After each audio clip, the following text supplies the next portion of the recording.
For the pull-up and the chin-up, I recommend finding a bar height, one that you can reach safely. If you're unable to reach it, use a plyometric box or some other sturdy structure to step up off of. The reason being you don't want it to be too high to where you can't establish your grip. It's really important that you allow yourself the opportunity to establish your grip, get comfortable with it, rather than having to jump up there and reestablish it from there. For the purpose of this video, the pull-up will be your palms facing forward, and the chin-up will be your palms facing you.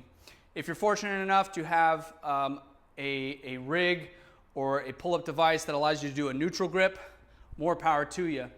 But find out which one of these variations works out best for you, and then you can do more variations from those two as you see fit.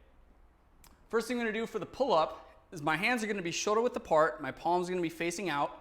You're going to want to have your hands just outside shoulder width. You don't want to be too far out. It can complicate the position of the shoulders, so we want to keep it in tight. We also don't want it right in front of our shoulders, just outside of them, so that as we pull up, the forearms can stay vertical and the elbows will rest securely right next to the rib cage as we pull up. I'm going to establish a nice firm grip, thumb and fingers wrapped around, make sure my wrists are straight, make sure they're not bent back like so.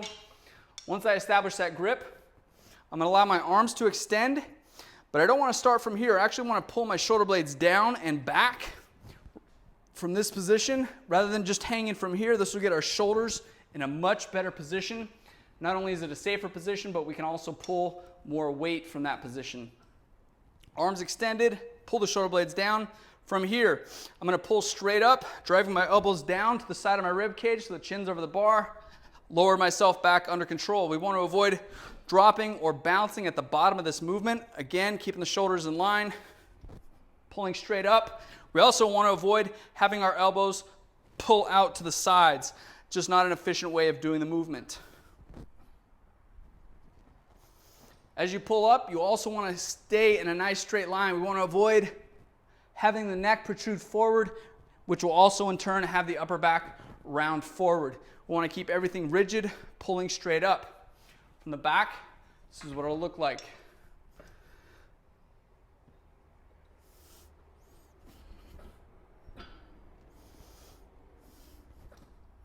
Allow the arms to fully extend. We want to avoid stopping right here and then pulling straight up, but we also want to avoid coming down too far that our shoulders come out of position. With the chin up, it's going to be very similar. You might have your hands a little bit closer in. That might feel better. Also notice that on both of these variations, you can have your thumbs wrapped underneath or over top. For some people, if they ever have wrist pain or wrist issues, it actually feels more comfortable to have the thumb over top on either one of these because that thumb is tied to so much in that wrist joint. With the chin-up variation, palms are going to be facing me. My hands are going to be a little bit closer in than shoulder width. Thumb and fingers wrapped around. Allow the arms to extend, and again, pull my shoulder blades back and down.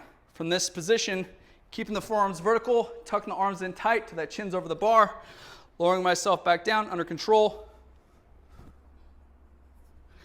Again, with this one, we want to avoid driving the elbows out to the side. There's also a variation between these two known as the mixed grip pull-up. You can have one palm facing you, one palm out. Same rules will apply as you pull up. Shoulder blades pulled down and back. Keep the elbows in tight till that chin is over the bar. Key things with this movement: establish a nice tight grip. Make sure both hands are equal distance from the center. Maintain a nice rigid upright posture as you move up and down in this movement. Try to avoid letting the elbows flare out to the sides and keep the forearms vertical. That's how you do a pull-up or a chin-up.